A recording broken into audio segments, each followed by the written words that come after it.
वैसे लोग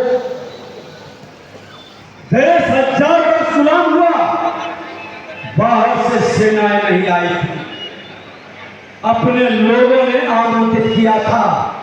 जयचंदों की जमात ने बुला करके बाबर और अंग्रेजों ने कहा था कि फौज लेकर भारत में जाने की जरूरत नहीं है।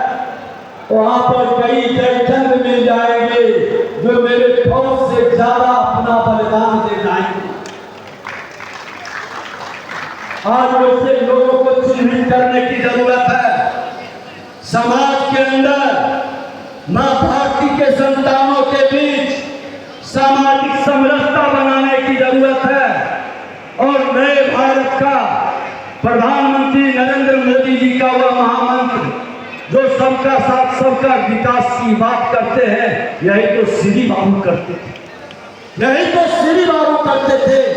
देवघर के मंदिर में दलितों को पूजा करवाते, देवघर के मंदिर में दलितों को पूजा करवाते थे। सनातन के संतानों को समझाते थे कि तुमने जिसे दलित कहा है वह मेरे सना प्रथम रक्षक है।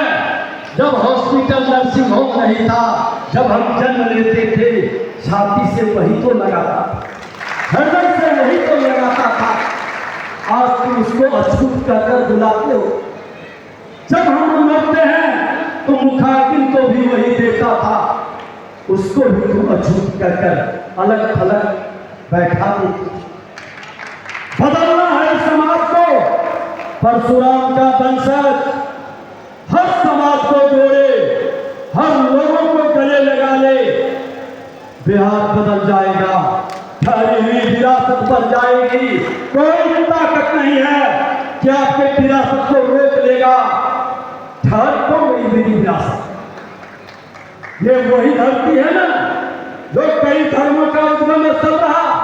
ये वही धरती है जो ज्ञान विज्ञान की भूमि का भंडार था।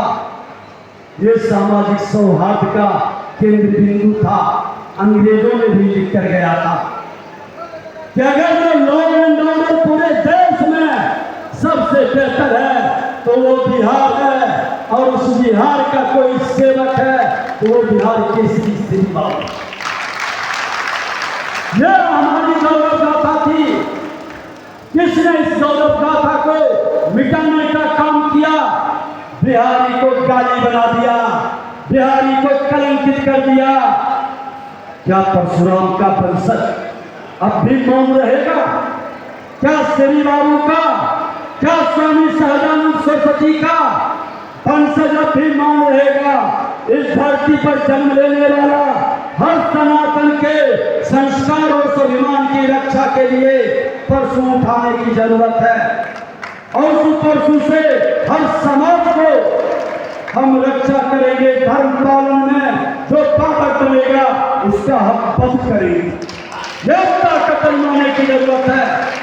हम आपस में नहीं लड़ेंगे, हम आपस में नहीं लड़ेंगे। लड़ने का परिणाम हमने देखा है।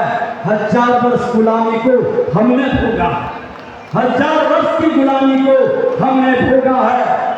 इतिहासकार ये नहीं बताता 1000 वर्ष देश गुलाम कैसे रहा।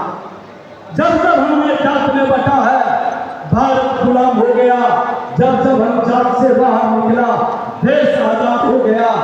वेद पाठी हम वो ब्राह्मण को, उस ब्राह्मण को आमंत्रित करते हैं कि आप वेद का भी ज्ञान रखते हो, शास्त्र भी जानते हो, शस्त्र भी उठा लो और हर समाज के हिंदू का, हर समाज के सनातन के रक्षक के रूप में कदम बढ़ाओ।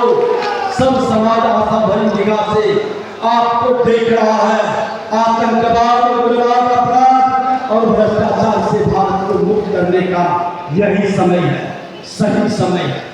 मिलकर के आगे बढ़ने का यही हमारी शुभकामना है। मैं तो अभी मकामा में भगवान परशुराम का कई वर्षों का पूरा प्राचीन मंदिर हमने कहा वह मंदिर भी बनेगा, वह मंदिर भी जगेगा। 5 तारीख को उसका परशुराम महोत्सव का हमने सरकार की ओर से घोषणा भी किया है और इस परशुराम को पूरे भारत के भूमि पर लगाएंगे। इस परशुराम के वंशजों को पूरे भारत के भूमि पर जगाएंगे। हमारे सांसद कालीचरण बाबू जैसे लोगों के नेतृत्व और आशीर्वाद को हम एक दूसरे को आपस में शक्ति को संग्रहित करके विकारों से मुक्त होकर बंधनों को तोड़ करके आगे बढ़ेंगे, क्योंकि हम परशुराम की वंशज, हम परशुराम की वंशज। मैं अपने लिए नहीं जीता हूँ, मैं अपने लिए नहीं जीता हूँ, औरों के लिए जीता हूँ। और कहा भी गया है जो अपने लिए जीता है वो एक कहानी है, जो औरों के लिए जीता है वो एक जिंदगानी है। तो एक जिंदगानी जीने का संकल्प लेकर आगे बढ़े। हमारी शुभकामना है कि छोटे छोटे बातों के लिए हम बतासा के लिए मंदिर नहीं तोड़ेंगे। हम अपने लोगों का कोई ये नफरत की भाव पैदा नहीं करेंगे जिससे हमारा मंदिर अपवित्र हो जाए।